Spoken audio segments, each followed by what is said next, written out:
네, 오늘 네 번째 강의. 자, 제목 한번 읽어보시겠어요? 예, 하나님과 역사. 뭐 제목은 거창한 것 같은데 내용을 들어보면 여러분들이 다 아는 것들이라서 그냥 정리하는 시간이라고 이렇게 이해를 하시면 되겠어요. 자, 오늘 주제 말씀 한번 읽어봅시다. 디모데전서 2장 4절 시작.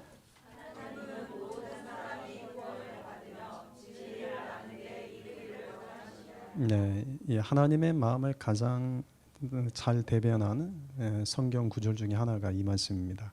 하나님은 모든 사람이 구원을 받으며 진리를 아는 데 이르시기를 원하신다. 그러나 현실은 모든 사람이 구원을 받지 못한다. 이게 이제 하나님의 안타까움이시죠. 하나님의 긍휼하심은 사실 여기서부터 시작합니다. 하나님의 마음은 모든 사람이 구원받기를 원하시고 진리이신 주님을 알아 영생을 살기를 원하시는데 현실은 그렇지 못하단 말이에요. 그러니까 주님의 긍휼하심 이제 여기서부터 시작되는 거예요. 그래서 그분이 구원의 역사를 이제 이루고 가시는 거예요. 그리고 우리한테는 복음을 전하는 사명을 우리에게 이제 맡겨주신 거죠. 자, 디모데전서 2장 4절 다시 한번 읽고 오늘 강의로 들어갑시다. 시작.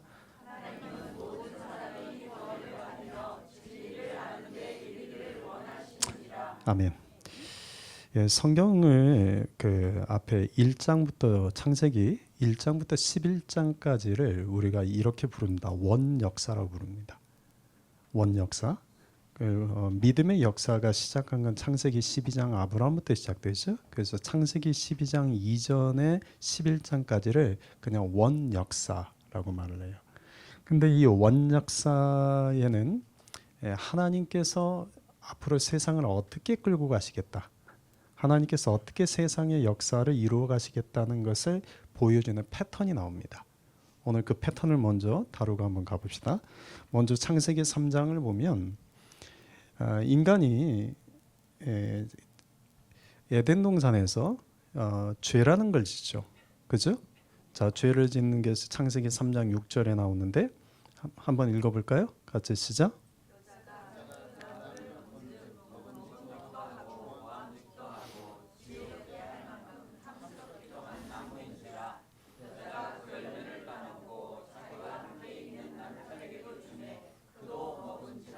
누구 잘못이 크죠? 예, 그 세뇌돼서 그래요, 여러분들. 여자나 똑같아요. 예, 똑같아요. 예, 똑같습니다. 누구 잘못이 아니에요. 예, 여자가 먼저 나온다고 해서 여자 잘못이 아니고요. 예, 똑같습니다. 여자도 남자도 똑같이 죄를 졌단 말이에요. 이 죄의 핵심은 뭐예요? 예, 불순종이죠. 그죠? 하나님의 막지 말라는 것을 따먹었으니 게 불순종이죠. 이거는 단어 하나를 기억합시다. 그 다음 이제 이해하는 도움이 돼요. 자, 그래서 하나님이 이 죄에 대해서 뭘 하시죠? 심판하신단 말이에요. 그래서 그 심판의 내용은 고통입니다. 고통을 네 가지 고통을 성경에서는 기록한단 말이에요. 자, 첫 번째는 무슨 고통? 예, 해산하는 거, 잉태하는 고통, 아이를 낳는 고통. 그죠? 16절에 내가 너에게 잉태하는 고통을 크게 더하겠다. 아이를 낳는 고통을 주신단 말이에요. 두 번째는 무슨 고통이에요? 이 수고의 고통은 여기 17절에 보면 종신토록 수고한다라는 표현이 나오죠. 이 말은 내 코끝에 호흡이 끊어지는 순간까지 우리 인생은 늘 고난의 연속이라는 뜻이에요. 우리 인생은. 그러니까 이 수고, 고난의 고통도 죄로 인한 하나님의 심판의 결과다. 세 번째는 어떤 고통이에요? 예, 흙에서 흙으로 돌아가는 것이 죽음이죠. 그죠? 처음에 하나님이 말씀하셨죠. 이것을 따먹지 않으면 영원히 살겠지만 이걸 따먹으면 너희가 반드시 죽으리라 말씀하셨잖아요. 그러니까 죽음이 뭐의 결과로 온 거예요? 심판의 결과로 온 거죠. 이게 죽음의 고통 있죠. 또 네 번째 어떤 고통이에요? 추방의 고통. 다른 말은 단절의 고통이에요. 누구와의 단절입니까? 하나님과의 단절의 고통이에요. 그러니까 우리 인간은 기본적으로 이 하나님과의 단절의 고통이 있어요. 다만 이것을 못 느끼는 거겠죠. 이 인간 안에 있는 이 네 가지 고통이 있음을 성경은 심판의 결과라고 말씀하세요. 그런데 하나님이 심판으로 끝나지 않고 마치 엘리야가 하나님이 비를 내리게 한다고 하실 약속을 말씀하실 때 사환을 보내서 뭘 보라고 하죠? 하늘에 비구름이 오나 보라고 하죠. 그러니까 사환이 가가지고 봤더니 뭐가 보여요? 작은 손바닥만한 구름 하나 보이잖아요. 근데 그걸 보고 엘리야는 하나님이 말씀대로 큰 비를 내리신다 라고 바라봤잖아요. 그 손바닥만한 구름 같은 은혜가 이겁니다. 하나님이 아담과 하와를 쫓아냈을 때 읽어보실까요? 21절.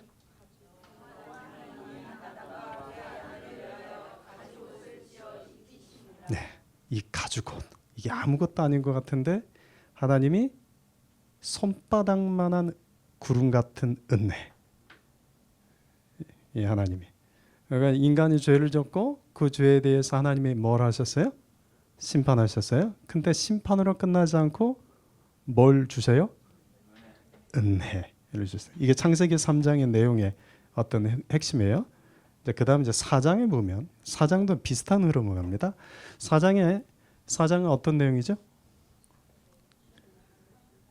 죄. 어떤 죄를 졌어요? 누가? 누구를? 자, 5절을 보면 이렇게 되어 있죠. 가인이 몹시 분하여 안색이 변했다. 엄청 화가 나가지고 지금 얼굴이 변한 거예요. 얼굴 색깔이. 그래가지고 8절에 가서 어떻게 해요? 가인이 그 동생 아벨을 쳐 죽였다. 이런 화가 난 이유가 뭐죠?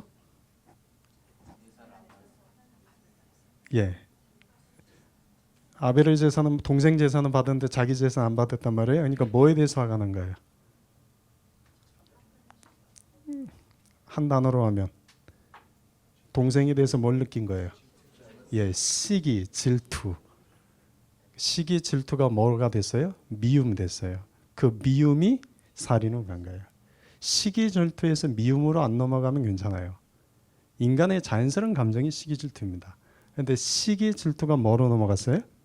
미움으로 넘어가는 순간 그 미움이 살인을 일으켰다. 죄를 졌어요. 이 때문에 또 하나님이 심판을 하시죠. 11장 12절 11절 12절 읽어보시겠어요? 시작.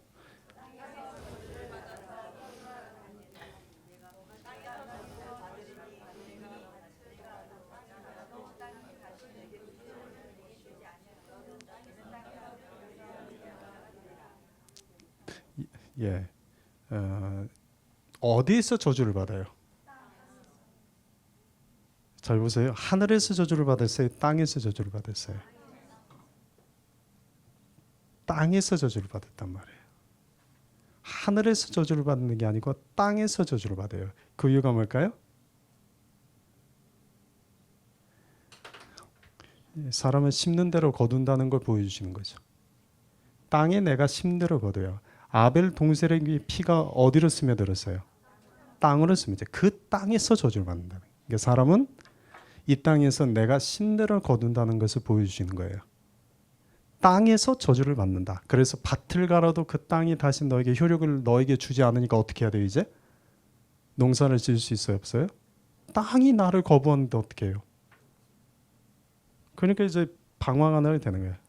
그래서 떠도는 자가 되는 거예요. 이제 이걸 우리가 좋은 말로 유목민이라고 표현을 하지만 사실은 땅으로부터 저주받은 자들이에요. 유목민이라는 뜻은. 자, 그런데 하나님이 이렇게 끝내지 않고 가인에게 또 뭘 손바닥만한 구름 같은 은혜를 베풀어 주시죠? 그게 뭐예요? 그게 15절에 가인을 보호하는 표를 준다고 해요. 가인이 보면 시기 질투도 강하고 미움 때문에 이게 욱하는 성경 동생은 죽였지만 굉장히 겁쟁입니다. 가지고 나가야 된다고 할 때 나 죽게 생겼는 나 좀 살려달라고 하나님 나 안 죽게 좀 보호해달라고 뭐라도 좀 해주시라고. 그러니까 하나님 뭘 줘요? 가인에게 표를 주잖아요. 표. 이게 손바닥만한 구름 같은 작은 은혜입니다.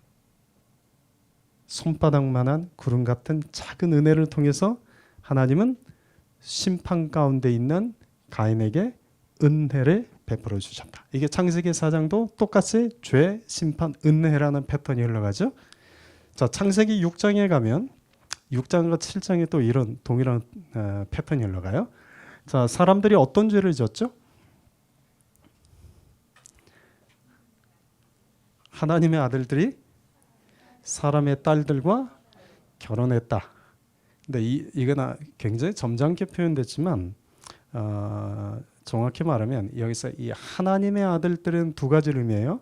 하늘의 천사들을 의미하기도 하고 두 번째는 택함 받은 백성을 의미하기도 하죠.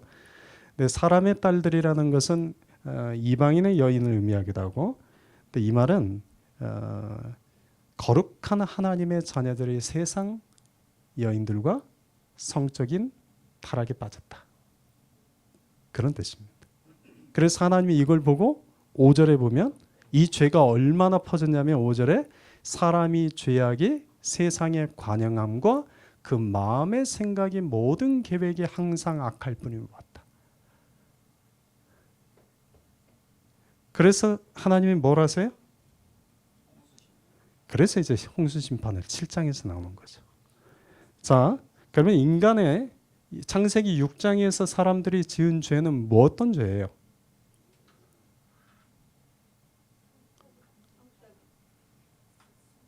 어려운 얘기 아니죠 지금. 자, 첫 번째 죄는 어떤 죄였어요? 불순종. 두 번째는 그 살인이 어디서 봐요? 시기, 질투, 미움에서 온 거예요. 그죠? 세 번째는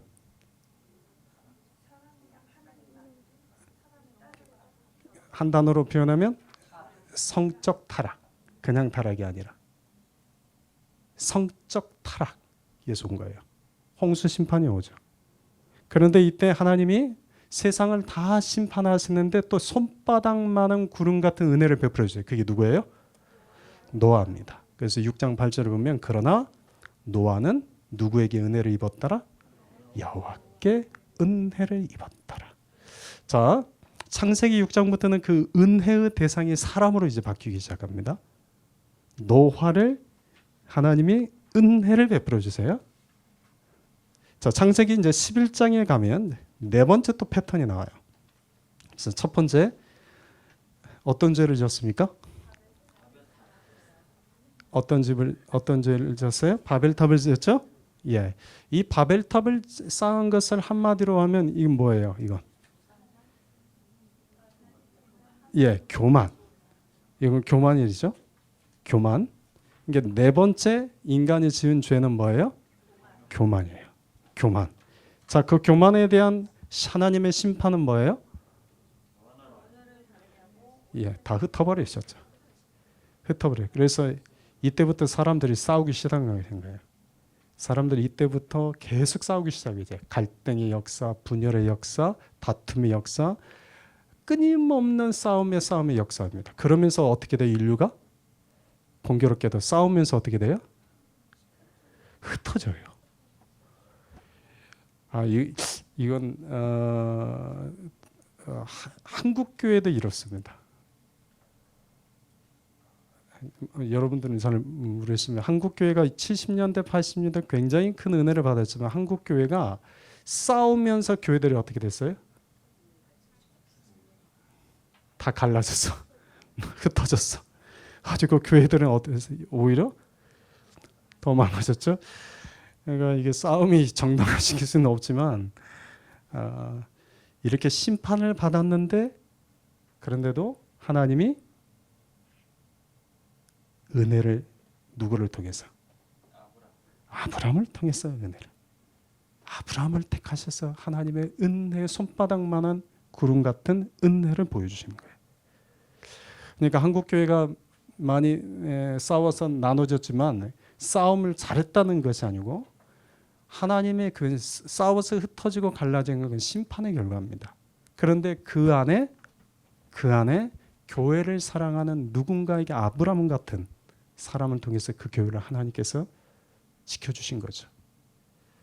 저는 그렇게 생각을 해요. 자, 창세기 11장도 이렇게 가요.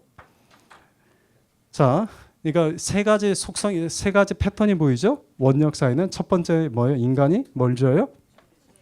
죄. 그러면 하나님이 심판. 근데 심판으로 끝나지 않고 뭘 베푸세요? 은혜를 베푸세요. 자, 그러면 죄는 누구의 속성일까요? 죄는 누구의 속성일까요? 죄는 누구의 속성일까요? 예, 죄는 누구의 속성일까요? 예, 죄는 누구로부터 시작됐어요? 예, 사탄으로부터 시작했죠? 죄는 사탄의 속성입니다. 죄는. 근데 사람이 누구의 말을 듣기 시작했어요? 사탄의 말을 들으면서 죄가 시작된 거죠. 심판은 누구의 속성이세요? 하나님의 어떤 속성? 이걸 좀 저 전문 용어로 하면 공의의 속성. 은혜는 하나님의 무슨 속성? 예, 하나님의 사랑의 속성이라고 그러죠. 그러니까 자, 인류의 보세요. 원역사는 끊임없이 누구와 누구의 싸움이에요. 잘 보세요. 원역사는 끊임없이 누구와 누구의 싸움이에요. 이렇게 표현하면 안 돼요. 사탄은 하나님과 싸움의 대상이 안 돼요. 사탄과 누가 싸워요? 인간이 싸워요. 하나님의 형상을 닮은 인간이 끊임없이 사탄과 싸워서 어떻게 해요? 져요. 져서 뭘 져요? 죄를 져요. 그러면 하나님의 심판이 나타나고 심판은 끝나고 또다시 은혜를 베풀어 주세요. 그러니까 사탄이든 인간이든 그 모든 권세는 누구 아래 있어요? 하나님 아래 있다는 것을 보여주는 거예요. 하나님의 발바닥 아래 사탄이 놓여 있고 하나님의 손바닥 아래 은혜가 주어져요. 이해가 되셨어요? 이게 원역사에서 끊임없이 보여지는데, 자, 이거 하나만 좀 짚고 넘어갑시다. 원역사에 네 가지 인간의 죄가 기록되어 있었죠. 첫 번째는 무슨 죄였어요? 두 번째는 예, 시기, 질투, 미움. 세 번째, 네 번째 교만. 이 네 가지 인간의 죄는 끊임없이 우리 안에 반복합니다.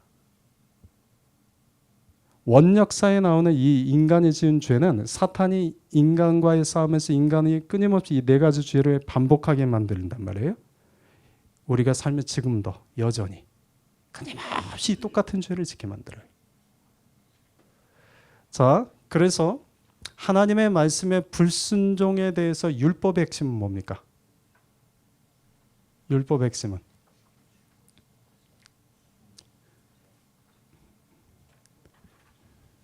율법을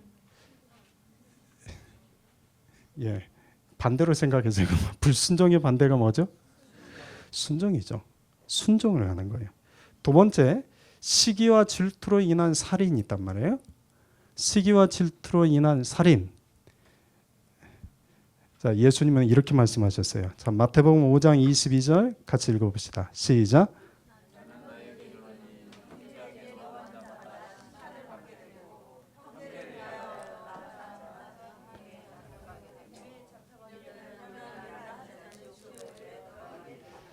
여기 라카라는 단어는 이 멍청한 녀석 뭐 이런 뜻이에요. 그러니까 룩다운하는 말이에요. 그냥 이 라카, 이 룩다운하는 말이거든요.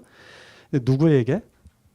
형제에게 화를 내고 라카, 룩다운하고 이 미련한 놈이라고 하면 어떻게 된다고요? 예, 이게 예수님의 말씀이에요. 요한일서에서는 이렇게 말씀해요. 그 형제를 미워하는 자마다 어떤 자다? 살인하는 자다. 그러니까 마음에 미움이 있으면 이미 그는 살인한 자다. 요한일서 4장 20절에 이렇게 말씀하세요. 같이 읽어볼까요? 시작.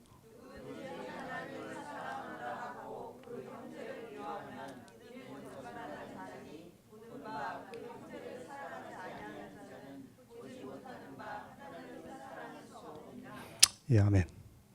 그러니까 지금 계속해서 성경에서 말씀하시는 것은 뭐예요? 형제에 대한 사랑이에요. 왜요? 뒤집어서 하면 인간이 그만큼 형제에 대한 미움이 많기 때문이죠.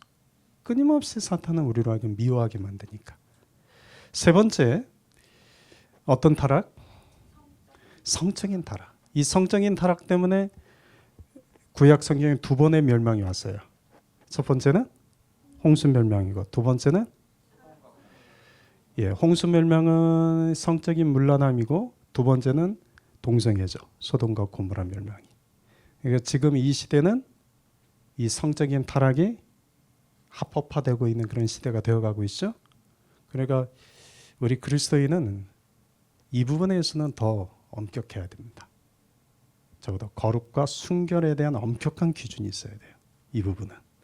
왜냐하면 이게 나도 모르는 사이에 사탄에게 그냥 우리가 쓸려가거든요. 네 번째, 인간에게는 또 어떤 죄가 있어요?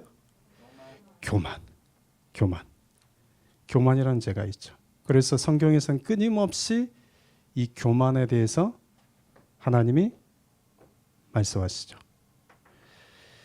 자, 하나님의 말씀을 불순종의 반대말이 뭐예요? 시기 질투로 인한 살인의 반대말은 뭘까요? 그럼 사랑. 성적인 타락의 반대말은 교만의 반대말은 잘하셨어요.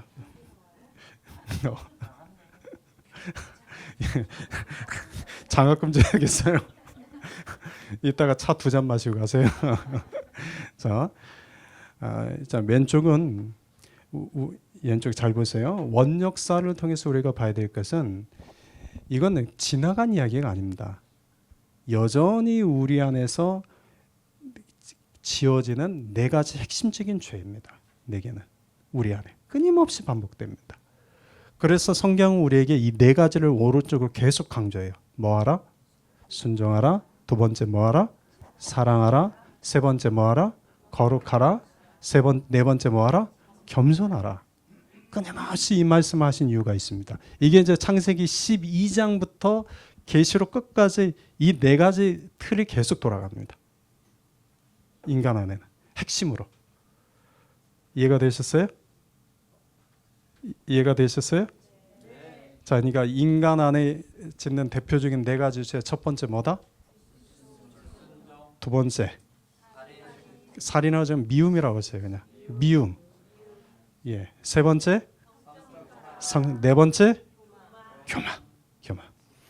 그래서 이 모든 것을 그냥 이렇게 표로 이렇게 쭉 하면 그냥 이렇게 정리가 될 수 있어요. 창세기 3장, 4장, 6장, 11장에 모두 다 죄, 심판, 은혜라는 이 패턴이 계속 돌아가는 걸 보게 되죠. 자, 두 번째, 성경에는 이제 믿음과 구원의 역사가 이제는 아브람 때부터 시작합니다. 표를 한번 보시겠어요? 자, 아담부터 아브람, 그러니까 창세기 1장부터 11장까지는 패턴이 흘렀어요. 죄, 심판, 은혜라는 구속사의 흐름이 흘러갔어요. 이게 앞으로 12장부터 이어질 것을 상징적으로 보여주는 거예요. 자, 아브라함부터 이제 믿음과 구원의 역사가 본격적으로 시작이 돼요. 언제까지? 어디까지? 언제까지? 예수 그리스도. 예수 그리스도까지. 이 모든가 믿음과 구원의 역사를 완성하시는 분 누구예요? 예수님. 그래서 그리스도까지예요. 자, 과거에 그리스도가 이 땅에 오시기 전까지는 유대인 앳 이스라엘, 이게 하나님 백성이라고 했어요. 그죠? 예수님이 오신 이후에는 택함 받은 백성은 뭐라고 불러요? 그리스도인이라고 불러요. 그리고 새 이스라엘이라고 불러요. 근데 그때도 제가 말씀드린 것처럼 우리가 크리스찬이지만 우리가 이스라엘은 아닙니다. 이해가 되세요? 하나님의 이 새 이스라엘은 2가지 의미가 있습니다. 그리스도인과 장차 하나님의 택하신 유대인들을 다시 회복하는 거예요. 이게 성경의 약속입니다. 그러니까 지금 우리가 역사를 보면 유대인들이 엄청 큰 죄를 짓고 있죠 지금. 무수히 많은 미사일을 쏘고 막 지금 중동의 전쟁이 곧 일어날 것처럼 굉장히 좀 불안불안한 시대란 말이에요. 그죠? 그런데 우리가 그 이스라엘을 위해서 기도해야 할 이유가 있습니다. 왜냐하면 하나님의 구원은 마지막은 어디로 가기 때문에, 그들로 가기 때문에 다시 그들을 가는. 그래서 우리가 뭐 Back to the 예루살렘이라는 표현도 썼지만 결국 마지막 복음의 종착역은 예루살렘을 가는 거예요. 그래서 우리는 예루살렘과 이스라엘을 위해서 기도하고 싶지 않아도 기도해야 됩니다. 원수도 위해서 기도하라고 했는데 적어도 우리 원수는 아니잖아요. 다만 우리 마음에 안 들 뿐이지. 그죠? 우리가 기도를 해야 됩니다. 자, 여기 보면 성경이 아담의 족보와 아브라함 그리스도의 족보가 크게 둘로 구분이 됩니다. 아담의 족보는 원 역사에 나오는 흘러가는 족보라면 아브라함과 그리스도의 족보는 창세기 12장부터 흘러가는 족보예요. 이건 마태복음 1장이 나오는 거예요. 아담의 족보와 아브라함과 그리스도의 족보의 차이를 여러분 알고 계시죠? 알고 계시죠? 어떤 차이가 있어요? 어떤 차이가 있어요? 아담의 족보와 아브라함 그리스도의 족보의 차이가 뭐죠?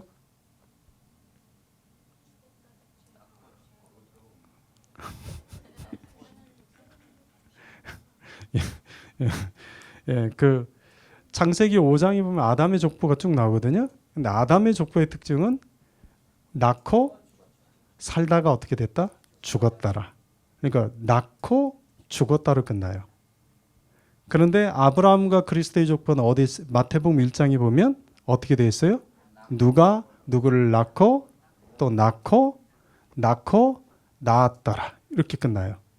죽었다는 표현 안 해요. 그 이유가 뭘까요?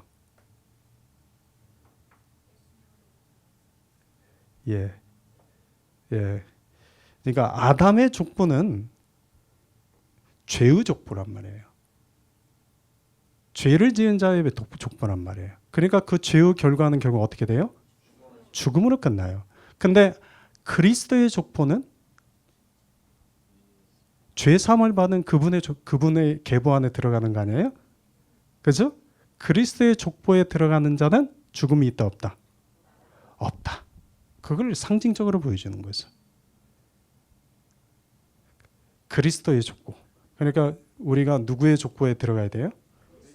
그리스도의 족보에 들어가야 되는 거죠. 그래서 첫사람 아담과 마지막 아담을 성경은 이렇게 강조를 합니다. 고린도전서 15장 45절 우리 한번 읽어볼까요? 시작.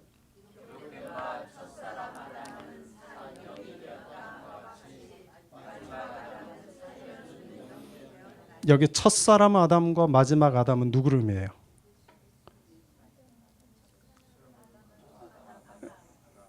첫사람 아담은 누구를? 아담이죠. 그대로. 근데 마지막 아담은 예수님 의미해요. 마지막 아담은 예수님 의미해요. 근데 뭐라고 됐어요? 첫사람 아담은 어떻게 됐어요? 산영이 됐어요. 하나님의 그 코에 호흡을 불어넣어서 살아있는 영이 되게 하죠. 그게 끝이에요. 그는 생명을 낳지 않았어요. 그런데 마지막 아담인 예수님은 누구를? 우리를 살려주는 영이 되셨다. 고린도전서 15장 22절에는 이렇게 말씀하세요. 같이 읽어봅시다. 시작.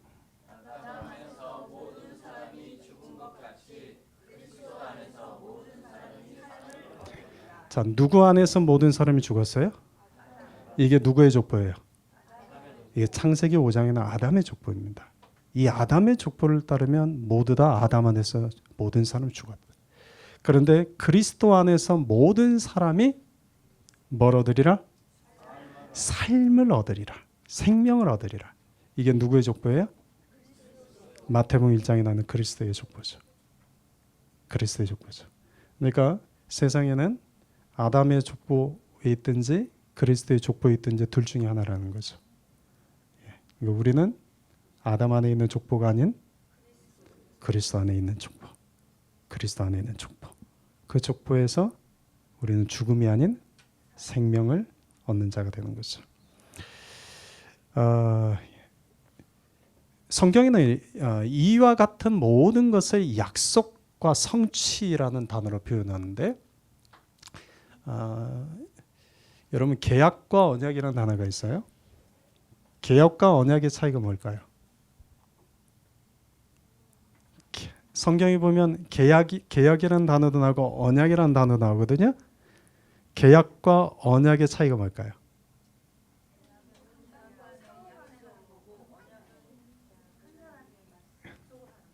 예, 예, 예, 예, 네,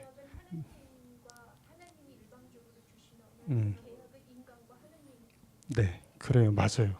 뭐 다들 잘 아시네요. 예, 기본들이 다 되셨네요. 계약은 어떻게 하는 거예요?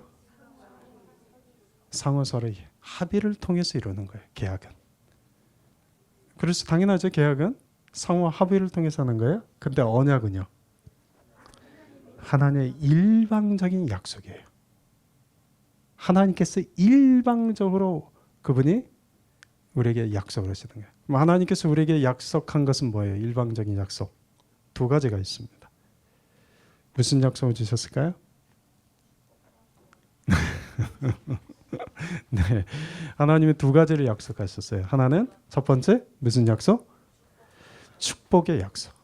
그래서 우리가 지난주에도 잠시 살펴봤는데 축복의 약속의 핵심은 생육하고 번성하고 충만하라는 거예요.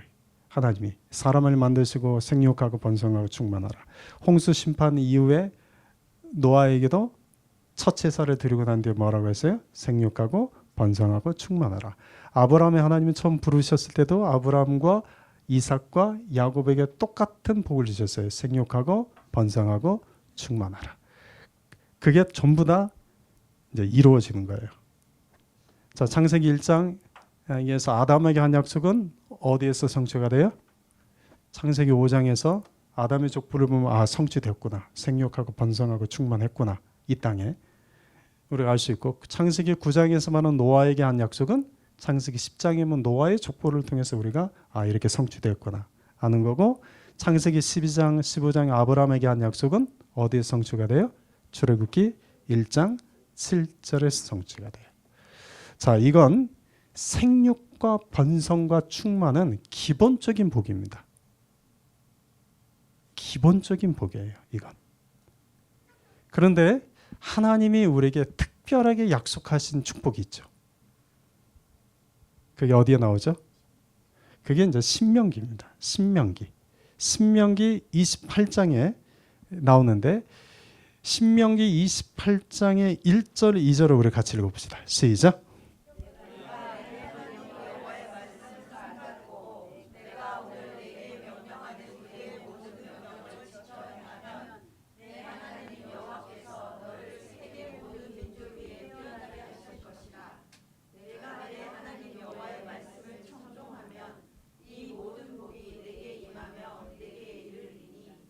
아멘. 신명기 28장에 이제 복에 대한 리스트가 쭉 나오는데, 이 모든 복은 언제 주신다고 약속하신 거예요? 순종. 한 단어라면 순종.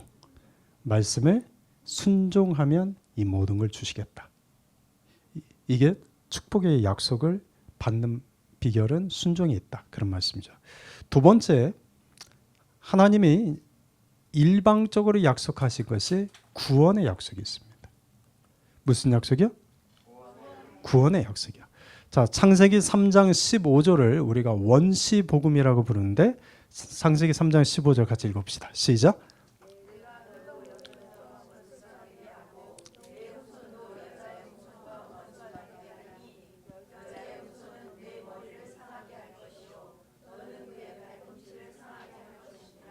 자, 여기 보면 여자의 후손이 의미하는 거 누구예요? 예, 사탄이라고 하면 큰일 나요. 예, 이 여자의 후손 누구를 의미해요? 예수 그리스도를 의미하고, 그 다음에 여기서 뱀은 누구를 의미해요? 사탄이에요.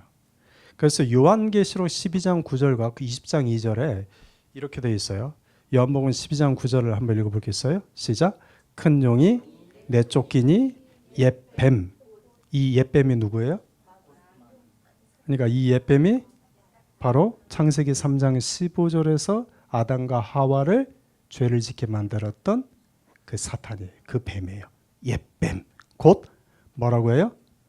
마귀라고도 하고 또 사탄이라고도 하고 또 뭐라고 해요? 온 천하를 속이는 자다. 꿰는 자다. 속이는 자다. 또 요한계시록 20장 2절 같이 읽어볼까요? 또 똑같은 말씀하세요. 시작. 용을 잡으니 곧 옛 뱀이요 마귀요 사탄이라. 그러니까 기독교에서는 상징이 중요합니다. 기독교에서는 심벌. 용은 기독교에서는 뭐로 인식이 돼요?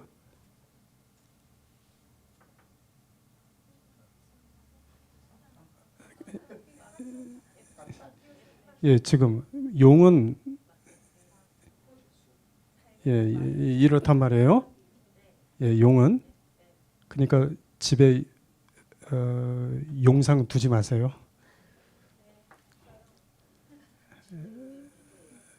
용상 두지 마세요. 예, 용은 이걸 상징합니다. 성경적으로는. 네, 뱀도 두지 마세요. 뱀띠 여자는 괜찮아요. 제 아내가 뱀띠거든요.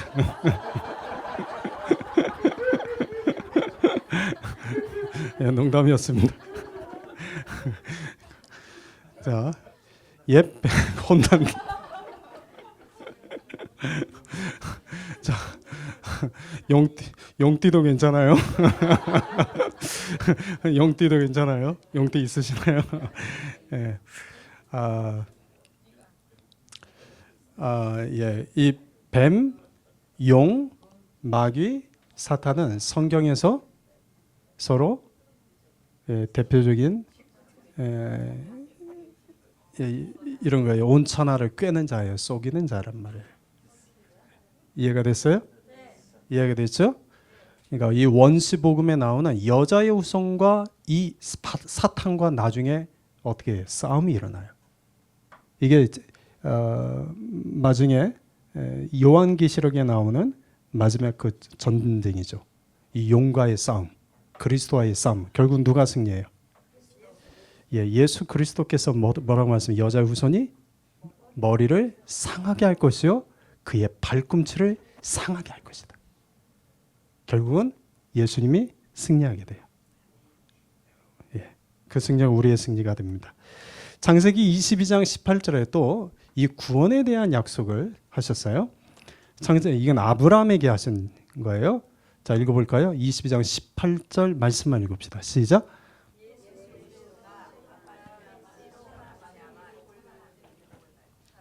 예, 너희 씨, 네 씨. 여기서 네 씨는 누구를 말해요?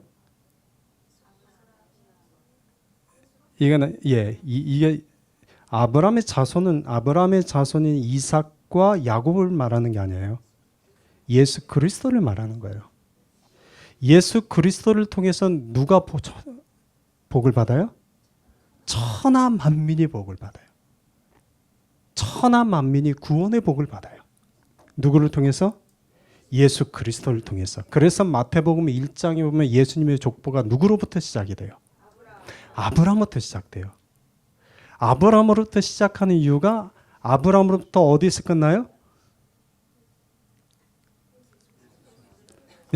예수 그리스도의 족보니까 누구에서 끝나겠어요? 아브라함으로부터 시작해서 예수 그리스도로 끝나요. 마태복음 1장은. 그러니까 창세기 22장 18절에 하나님이 약속하신 말씀대로 마태복음 1장에서 이루어졌다는 거예요. 성취되신 거예요. 오케이? 이해가 되셨어요? 예, 졸리면 일어나셔도 돼요. 일어나셨다 앉으셔도 돼요. 괜찮으니까요. 예, 아브라함께 하나님이 약속하신 말씀이 이루어졌어요. 근데 옆에 보면 마태복음 1장 1절에 아브라함과 누구의 자손이라고 되어 있어요? 그러면 하나님이 다윗에게도 약속을 하셨구나 눈치챌 수 있는 거죠. 다윗에게는 언제 약속하셨을까요? 사무엘하 7장 12절 13절에 이렇게 약속하셨어요. 자, 사무엘하 7장 12절 13절 같이 읽어봅시다. 시작.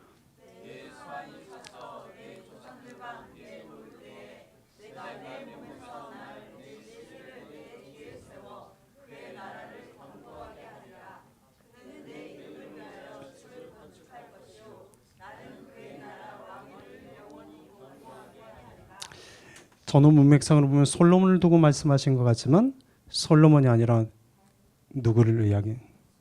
예수 그리스도. 다윗의 자손에서 태어날 예수 그리스도에 대한 예언이에요. 이 예언이 어디서 완성이 됐다고요? 예. 그래서 마태복음 1장 1절에서는 아브라함과 누구의 자손? 다윗의 자손 예수 그리스도의 계보다. 이해가 되셨어요? 그러니까 예수 그리스도 구원에 우리에게 구원을 가져다 줄 그리스도에 대한 약속이 아브라함에게 주어졌고 다윗에게 주어졌는데 그것이 언제 완성이 됐어요? 예, 마태복음 1장 1절에서 완성이 됐습니다. 할렐루야. 할렐루야. 그래서 이제 우리에게 중요한 건 이제 뭘까요? 이 구원이 하나님이 구원의 약속이 누구를 통해서 완성이 됐어요? 예수님 통해서 완성이 됐죠. 그러면 이 완성된 구원이 나의 것이 되기 위해서 필요한 게 뭐예요? 뭐예요? 믿음이죠. 그래서 이 끊임없이 성경은 우리에게 믿음을 이야기합니다. 처음이 아브라함 때부터 이랬어요. 창세기 15장 1절, 6절 읽어봅시다. 시작. 아니 위에서부터 읽어야 돼요.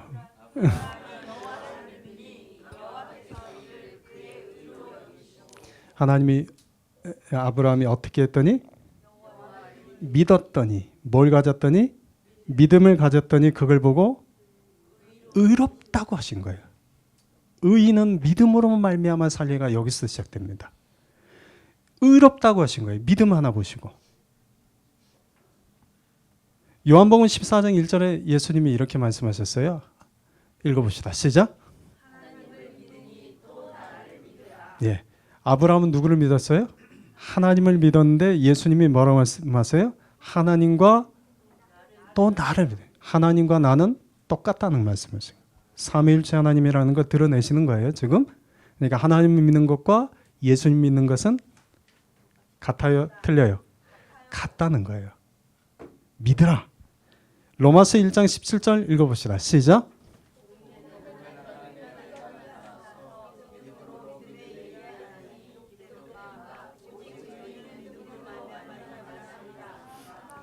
아멘. 예, 오직 의인은 무엇으로 말미암아 산다? 믿음을 하면. 다시 말하면 믿음으로 사는 자가 누구다? 의인이다. 믿음으로 사는 자가 의인이다. 이 믿음의 대상은 누구예요? 하나님 예수님입니다. 아멘. 자, 로마서 10장 17절 읽어봅시다. 시작.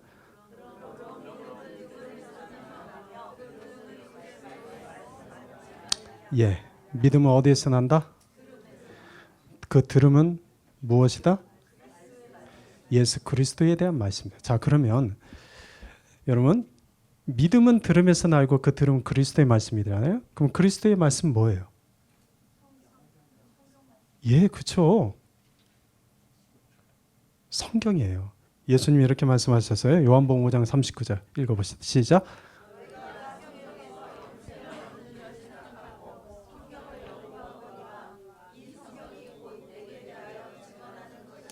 예, 성경이 누구를 증언한 책이에요?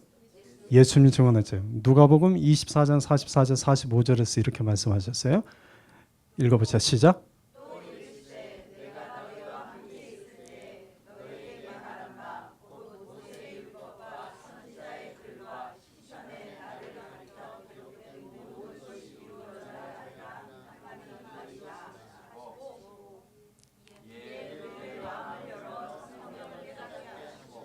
아멘.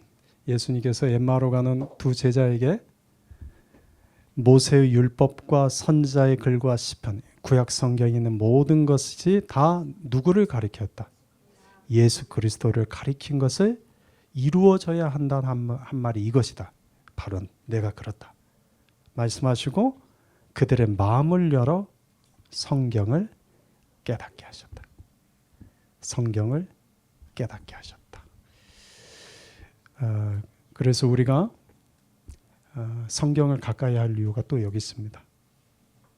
성경을 가까이 할 이유는 자, 성경의 말씀에 순종하면 뭘 받죠? 예, 순종하면 뭘 받아요? 축복의 약속을 받아요. 근데 이 성경을 통해서 예수 그리스도를 믿음으로 나아가면, 믿음으로 살면 뭘 받아요? 예. 그래서 이렇게 했죠. 축복의 약속은 무엇을 통해서? 순종을 통해서. 구원의 약속은 무엇을 통해서? 믿음을 통해서. 이건 흔들림 없는 성경의 한결같은 가르침입니다. 자, 마지막 디모데전서 2장 4절 우리가 첫 시작할 때 이 말씀 읽었는데 다시 한번 이제 이걸 읽고 마무리 한번 지어봅시다. 디모데전서 2장 4절 읽읍시다. 시작. 하나님은 모든 사람이 구원을 받으며 진리를 아는데 이르기를 원하시느니라. 아멘. 근데 여러분, 하나님은 우리가 구원만 얻기를 바라실까요? 축복도 받기를 원하실까요?